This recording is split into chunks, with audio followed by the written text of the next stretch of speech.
Hello everyone, welcome to my channel. बेटा आज हम करेंगे चैप्टर 17 आपकी बुक साइंस क्लास 8th का चैप्टर। क्लास 8th का चैप्टर नंबर 17 साइंस का है, stars and the solar system. ये चैप्टर मैंने 2 वीडियो में कंप्लीट किया है, तो आज हम फर्स्ट वीडियो देखेंगे। चलिए स्टार्ट करते हैं। स्टार्स के बारे में आप सभी को पता है, सोलर सिस्टम के बारे में भी आप सब ने सुन रखा होगा। तो चलिए स्टार्ट करते हैं। Paheli and Bhujo visited their grand parents village during the summer break. जो भूजो और पहेली थे वो छुट्टियों में अपने ग्रैंड पेरेंट्स के घर गए, दादा दादी के घर गए। आप लोग भी जाते हो वैसे ही। After dinner they went on the roof of the house. वो छत पे गए। It was clear cloudless night. जो नाइट थी, जो आसमान था, वो बहुत ही क्लियर था। They were surprise to see a large number of bright stars in sky. उन्होंने स्काई में क्या देखा? बहुत से चमकीले तारे देखे। They had never seen such a beautiful scene in their city. ऐसा सीन उन्होंने अपनी सिटी में नहीं देखा था। पहेली wandered why the village sky was so different from the night sky in the big cities. पहेली जो थी वो हैरान थी कि यहाँ गाँव में आसमान इतना साफ और शहर में आसमान में दोनों में अंतर क्यों है, डिफरेंट क्यों है। Her grandfather explain that due to bright light smoke and dust the sky in big cities is rarely clear. तो उसके दादा ने कहा कि बिग सिटी, बड़े बड़े शहरों में पोल्यूशन की वजह से, स्मोक और डस्ट की वजह से जो स्काई है वो क्लियर नहीं दिखता है। He also identifies some object seen in the night sky and told stories. उन्होंने स्काई में और भी चीज़ें देखी और स्टोरी बताई। Associated with them night sky watching can be fascinating experience at a place where there are no bright lights and the atmosphere is clear. यानी कि जब आप बहुत ही क्लियर, अगर आसमान है बहुत ही नीट एंड मतलब क्लियर है और आप उसको लाइटिंग को देखोगे तो वो बहुत ही अच्छा एक्सपीरियंस होता है। Look at the sky on the dark clear night, you see the entire sky dotted with countless stars. यानी कि जो स्टार्स हैं अनगिनत तारों से वो दिखता है। Some bright and some not so bright. कुछ बहुत चमकीले हो सकते हैं, कुछ कम चमकीले हो सकते हैं। Observe them carefully. उनको ऑब्जर्व कीजिए। Do all of them appear और टू ट्विंकल। क्या सब चमक रहे हैं? Do you find any star like object which does not twinkle. कुछ ऐसा भी ऑब्जेक्ट आपको नज़र आ रहा है जो चमक नहीं रहा है। The object which do not twinkle are planets. यानी कि जो ऑब्जेक्ट चमक नहीं रहा है, जो ट्विंकल नहीं कर रहा है, वो क्या है? वो आपके प्लैनेट्स हैं। The moon is the brightest object in the night sky. है ना, जो चंद्रमा है वो तो सबसे ज़्यादा शाइन करता है। The stars, the planets, the moon and many other object in the sky are called celestial body. यानी कि आपको सिलिशियस बॉडी पता होनी चाहिए। तो सिलिशियस बॉडी क्या होती है? Stars, planets, moons and many other objects in the sky are called celestial body. चलिए आगे देखते हैं। The study of celestial body and associated phenomena is called astronomy. कहते हैं ना, एस्ट्रोनॉट ने ये बताया, एस्ट्रोनॉट ने ये बताया। तो जो एस्ट्रोनॉट्स होते हैं, एस्ट्रोनॉमी कहलाती है उस जो सिलिशियस बॉडी की स्टडी करते हैं। In ancient India our ancestor perform mathematical observation of sky. Their knowledge of astronomy was highly advanced for their time. पुराने टाइम में क्या होता था, एंशियंट हमारे उस टाइम में क्या होता था, वो कौन सा मेथड यूज़ करते थे? Observation of the sky. ठीक है। Passage of the sun, stars, moon and planet in the sky help them to devise calendar and almanacs. यानी कि उस टाइम पे जो सन, प्लैनेट और मून जो है, उनकी जो पोजीशन है, उनका जो मोशन है, उसके आधार पे वो क्या बताते थे? कैलेंडर, यानी कि डेट्स और टाइम बताते थे। They were often used by people in their day to day conducted and day better understanding of climate and rainfall pattern for timely sowing and choice of crops, fixing the date of season and festival. यानी कि उससे और वो और क्या चीज़ करते थे? Day by day better होती गई ये चीज़ें, और क्लाइमेट के बारे में भी पता करते थे। रेनफॉल, कब बारिश होगी, इस चीज़ का भी पता करते थे। ठीक है। और उसके अंदाजे से, उसके हिसाब से फिर क्रॉप यानी कि फसल जो हैं वो कब लगानी है, कब काटनी है, वो सब डेट और फेस्टिवल के डेट डिसाइड करते थे। Let us also make some observation of celestial body and learn about them. चलिए हम सारे सिलिशियस बॉडी के बारे में पढ़ लेते हैं। सबसे बड़ी बॉडी जो है वो मून ही है, तो मून के लिए पढ़ लेते हैं।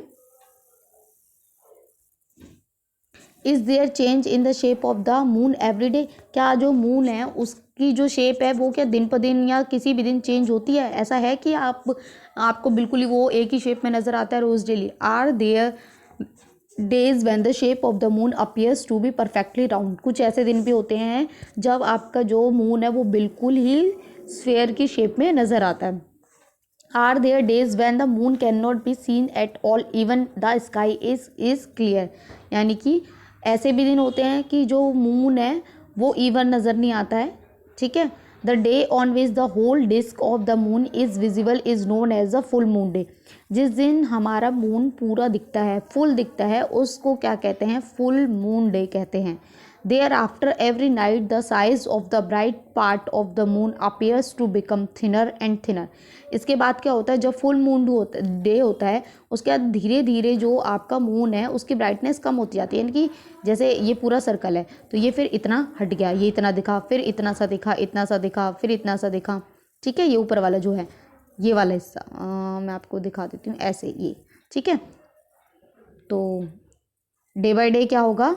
वो उसकी जो शेप है वो चेंज होती रहेगी, ठीक है। Appears to become thinner and thinner, पतला होता जाएगा। On the 15 day, exactly 15 day पे क्या होगा? The moon is not visible, जो मून है वो दिखाई नहीं देगा। This day is known as new moon day, उस दिन को क्या कहेंगे? New moon day.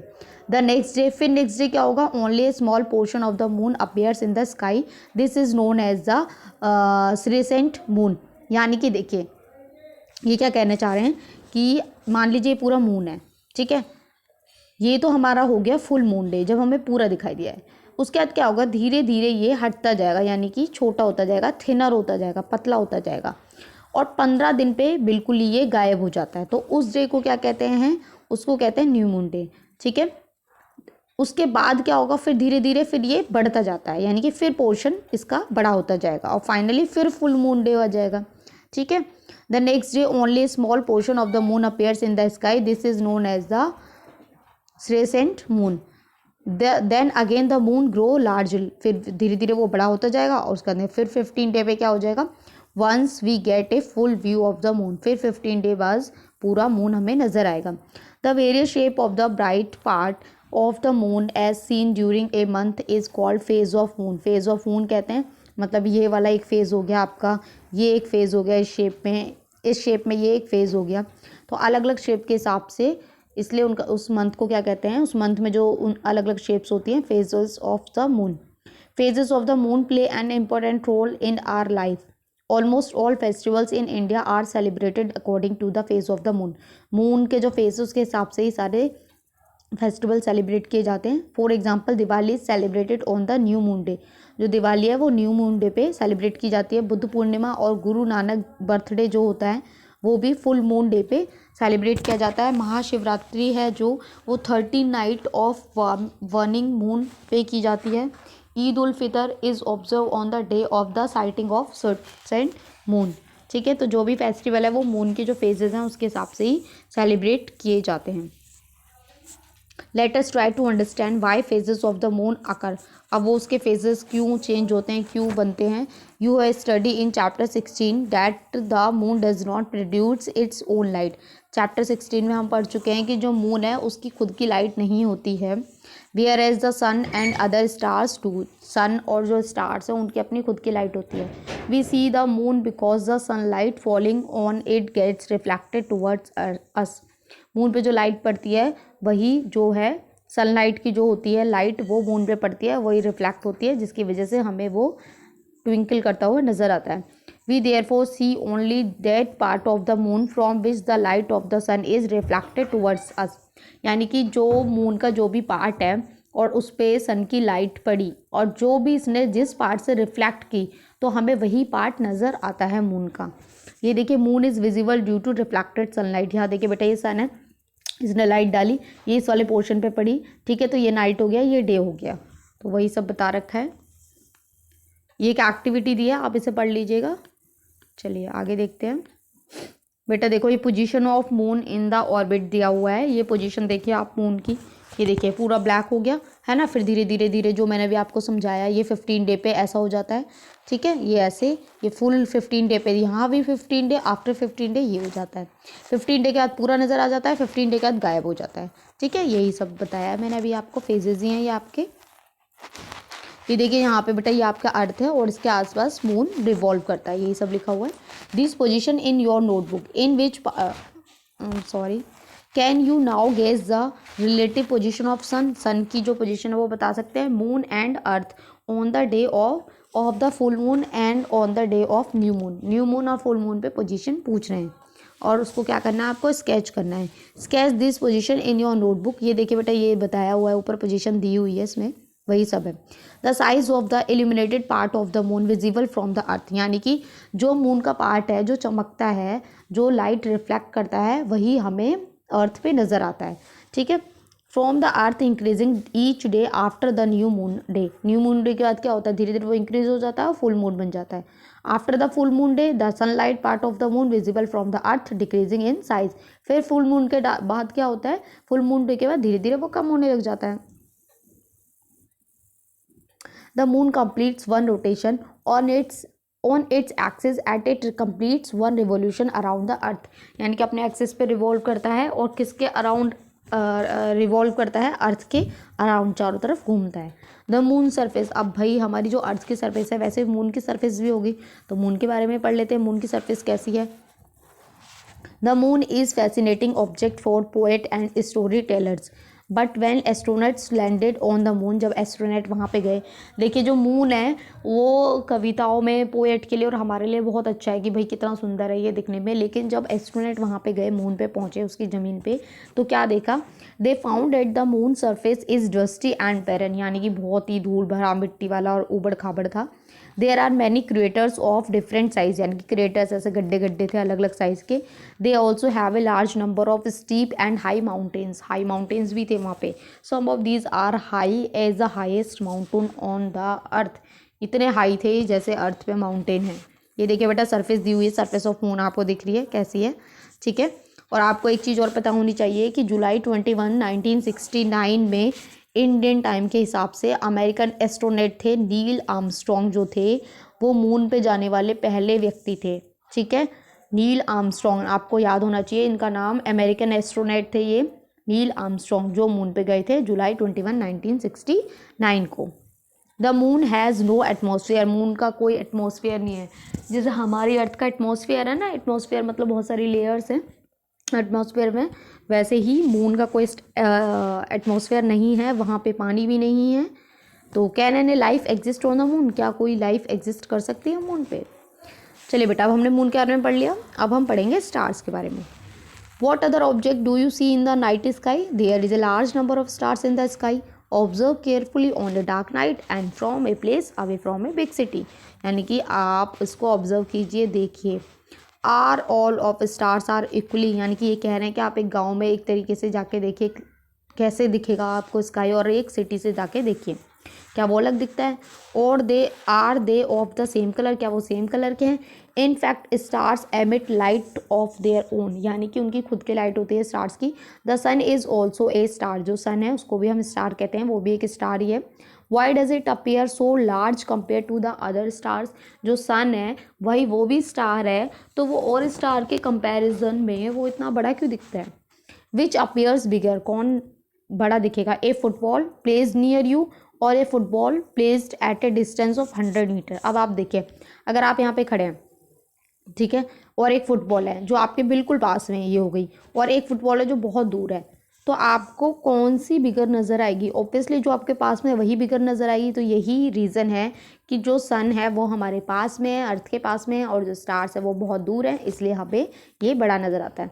The stars are million of times farther away than the sun, यानी कि सन से भी बहुत दूर हैं, इसलिए क्या होता है जो स्टार्स हैं वो हमें छोटे नज़र आते हैं, पॉइंट की तरह नज़र आते हैं। ठीक है, आप इसे भी पढ़ लीजिएगा। चलिए मैं पढ़ के बता देती हूँ, ये भी बहुत अच्छा दिया हुआ है। द सन इज नियरली इतने kilometre 150 million kilometre away from the earth, earth से ये इसकी डिस्टेंस बताई गई है। The next nearest star is, एक और स्टार है जिसका नाम है Proxima Centauri, it is at the distance, ये इसकी डिस्टेंस बताई हुई है। अब देखिए, such large distances are expressed in another unit known as light year. देखिए, आप डिस्टेंस को किस में नाप सकते हैं, मीटर में, किलोमीटर में, है ना, इसी में नाप सकते हैं। लेकिन भाई ये तो बहुत ज़्यादा है, ये तो बहुत दूर है। इतनी लंबी डिस्टेंस को मेजर करने के लिए एक और यूनिट होती है, उसको हम कहते हैं लाइट ईयर। ठीक है, लाइट ईयर, नाम से मत सोचना कि लाइट, तो लाइट ईयर का मतलब होता है डिस्टेंस मेजर करने के लिए यूनिट है ये। It is a distance travelled by light in 1 year, यानी कि जो लाइट है वो एक साल में कितना डिस्टेंस ट्रेवल करती है। Remember that the speed of light, अब स्पीड ऑफ लाइट आपकी कितनी है, ये होती है बेटा 3 × 10⁻⁴ 1 2 3 4 5 5, ठीक है, kilometre per second. The distance of the sun and the earth may be said to be 8 light minutes, यानी कि 8 लाइट मिनट्स इसको हम बोल सकते हैं। ठीक है, the distance of Alpha Centauri is 4.3। ये चलिए आगे देखते हैं। In fact the stars are present in the sky during the day time also, जो बेटा जो स्काई है उसमें जो स्टार्स होते हैं जो हमें रात में नज़र आते हैं वो दिन में भी होते हैं। वो ऐसा नहीं होता कि दिन में छिप गए या दिन में गायब हो गए, वो दिन में भी होते हैं और रात में भी होते हैं। लेकिन क्या होता है, बस वो हम उसे दिन में देख नहीं पाते। क्यों नहीं देख पाते? क्योंकि जो दिन में सन होता है उसकी लाइट इतनी ज़्यादा होती है कि उसके सामने उनकी लाइट फीकी पड़ जाती है, वो दिखते ही नहीं है। ऑब्जर्व सम प्रोमिनेंट स्टार्स और a group of stars in the sky for about 2 hours or more.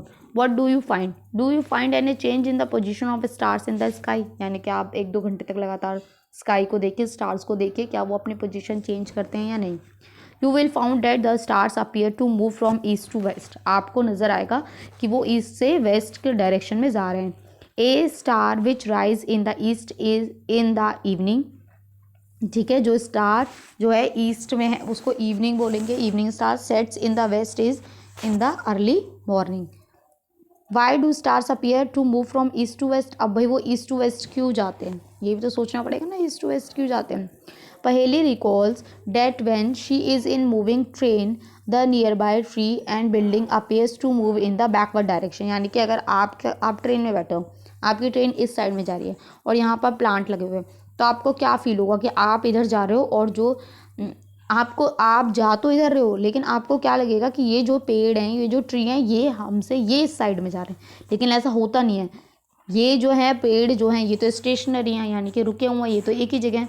आप मूव कर रहे हो, लेकिन आपको ऐसा फील होता है कि ये जो पेड़ हैं और ये जो जगह हैं या घर हैं, जो बिल्डिंग है, ये पीछे की तरफ जा रहे हैं, बैकवर्ड डायरेक्शन में जा रहे हैं। If the stars appear to move from east to west, could it mean the earth rotate from west to east? यानी कि इसका मतलब क्या है कि हमारी अर्थ रोटेट कर रही है लेकिन सन स्टार्स तो वही हैं। तो अर्थ जब रोटेट करेगी तो हम रोटेट कर रहे हैं, लेकिन हमें क्या लगेगा कि स्टार्स रोटेट कर रहे हैं, लेकिन उल्टा होता है। ठीक है, चलिए समझ गए अब आप। देखिए बेटा, ये अम्ब्रेला का दिया हुआ है, इसको आप देख लीजिएगा, एक एक्टिविटी टाइप में दी हुई है। ठीक है, there is actually a star, एक स्टार है, the pole star which is situated in the direction of the earth axis. ये देखिए अर्थ की ये एक्सिस है, इस पे ये दिख रहा है, ये pole star. It does not appear to move, ये नज़र नहीं आता मूव होते हुए, ये वहीं का वहीं नज़र आता है। अब हम पढ़ेंगे कॉन्स्टेलेशंस। कॉन्स्टेलेशंस क्या होता है? Look at the sky for some time, कुछ टाइम तक आप देखिए। Can you see some stars forming group with shapes like those in figure? देखिए, जब हम बहुत देर तक, आप ध्यान से देखिएगा, आप करके देखिएगा इस प्रैक्टिकल को, एक एक्टिविटी है, प्रैक्टिकल नहीं एक्टिविटी है ये। आप जब आसमान में देखेंगे, बहुत ध्यान से जब देखेंगे, ध्यान से क्या, थोड़ी देर तक आप देखेंगे ना, तो आपको ऐसा नज़र आएगा कि भाई ये वाले जो स्टार्स हैं ना, ये अगर ये यहाँ, ये यहाँ, ये यहाँ हैं, तो ये तो बॉल की फॉर्म में शेप फॉर्म कर रहे हैं, या फिर ये इस स्पून की तरह लग रहा है, ऐसे करके, है ना। तो वो किसी किसी शेप में नज़र आएंगे, या अगर आप मिला के देखोगे, ऐसे बहुत ध्यान से देखोगे, तो आपको ऐसा लगेगा कि ये वाले जो स्टार्स मिलके कोई शेप बना रहे हैं। ठीक है, the stars forming a group that has recognisable shape is called a constellation, यानी कि जो स्टार्स हैं मिलकर कोई शेप बनाते हैं जिसको हम रिकॉग्नाइज कर सकते हैं, पहचान सकते हैं उन ग्रुप को, तो उसको क्या कहते हैं, कॉन्स्टलेशन कहते हैं। ठीक है, constellation were devised by ancient people to be able to recognise stars in the sky. ये पुराने टाइम में भी इसका यूज़ होता था स्टार्स की पोजीशन जानने के लिए। The shape of the constellation resemble objects familiar to those peoples. चलिए, you can easily identify some constellation in the night sky. For this you should know what a particular constellation look likes and where do look. चलिए हम पढ़ लेते हैं कौन कौन से होते हैं। ये देखिए बेटा कितने अच्छे से दिया हुआ है। ये इसको बोलते हैं ग्रेट बियर, आपको ऐसे नज़र आएगा तो वो है होगा ग्रेट बियर। ये है आपका ओरियन, देखिए इस शेप में नज़र आएंगे आपको 7 स्टार्स, मोस्टली 7 ही होते हैं ज़्यादा, कैसिपियो, और ये है आपका लियो मेजर। ठीक है, ये देखिए 1 2 3 4 5 6 7 8 9 है इसमें, 1 2 3 4 5 है इसमें। ठीक है, शायद इसमें 7 होते हैं। तो ये आप देखिए, ये आपको कॉन्स्टलेशन दी हुई है, आप बहुत ध्यान से देखेंगे तो ज़रूर नज़र आएगी ये shape. Summer time in the early part of the night is Ursa Major, यानी कि जो समर टाइम होता है गर्मियों में जो होता है, और नाइट का जो स्टार्टिंग का पार्ट होता है उसको हम क्या कहते हैं, उर्सा मेजर कहते हैं। It is also known as the Big Dipper and Great Bear or the Saptarishi. ठीक है, सप्तऋषि कहते हैं, ग्रेट बियर कहते हैं, ये इसको हम ग्रेट बियर भी कह सकते हैं, बहुत बड़ा बियर है ना, ये देखो दिख रहा है। सप्तऋषि भी कह सकते हैं क्योंकि इसमें 7 स्टार्स होते हैं। ठीक है, There are seven prominent stars in this constellation. It appears like a big ladle or a question mark on. There are 3 stars in the handle of the ladle and 4 in its ball, है ना। देखिए ये spoon type में एक तरीके से आप मान सकते हैं कि इसके अंदर 4 स्टार यहाँ, 3 स्टार यहाँ नज़र आते हैं, 4 यहाँ नज़र आते हैं। In ancient culture, very interesting mythological stories have been associated with the various constellation. पुराने टाइम में कुछ कुछ स्टोरीज इससे कनेक्टेड है। ठीक है, ये देखिए बेटा, dipper used drinking water in ancient time. Ursa Major का ही दिया हुआ है, सप्तऋषि का देखिए। ठीक है, Saptarishi has been associated with 7 well known ancient Indian sages, और ऋषि यानी कि 7 ऋषि के नाम पे हो गया ये। 7 हैं, ये अलग अलग नाम हैं, ये देखिए ये ऋषियों के नाम दिए हुए हैं इन्होंने, इसलिए इसको सप्तऋषि कहते हैं, 7 ऋषि। ठीक है, चलिए आगे बढ़ते हैं। ये बेटा एक्टिविटी दी हुई है, ये आप देख लीजिएगा। ये देखिए उर्सा मेजर पोल स्टार दिया है, ये पोल स्टार दिया हुआ है, कितना सुंदर लग रहा है। ठीक है,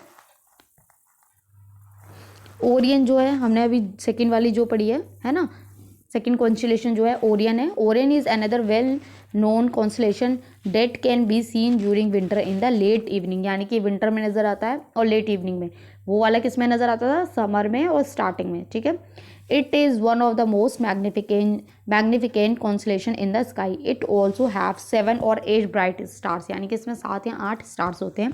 Orion is also called as the hunter कह सकते हैं इसको। The 3 middle stars represent the belt of the hunter. The 4 bright stars appears to be arranged in the form of a quadrilateral.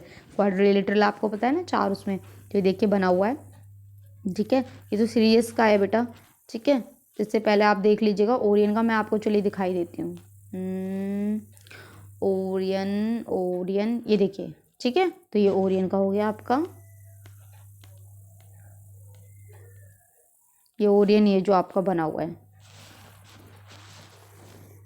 The stars Sirius which is the brightest star in the sky is located close to the Orion. Orion के close में यहाँ पे नज़र आता है। The located Sirius imagine a straight line passing through the 3 middle stars of Orion. Look along the line towards the east, this line will be lead to be a very bright star. देखिए ये एक star है जो कि आपको Orion के उसमें नज़र आएगा। ठीक है, ये देखिए ये ओरियन है, इसके इधर बीच में जो है ये बेल्ट जो है इसके, इसमें स्ट्रेट उसमें ये आपको ये स्टार नज़र आएगा। ठीक है, Cassiopeia is another prominent constellation in the northern sky. एक और है ये कॉन्स्टेलेशन। ठीक है, थर्ड वाली, it is visible during winter, ये भी विंटर में नज़र आती है। अर्ली पार्ट ऑफ नाइट, यानी कि नाइट जब स्टार्ट होती है तभी। It looks like a distorted letter M और W, यानी कि M और W की शेप में ये नज़र आती है।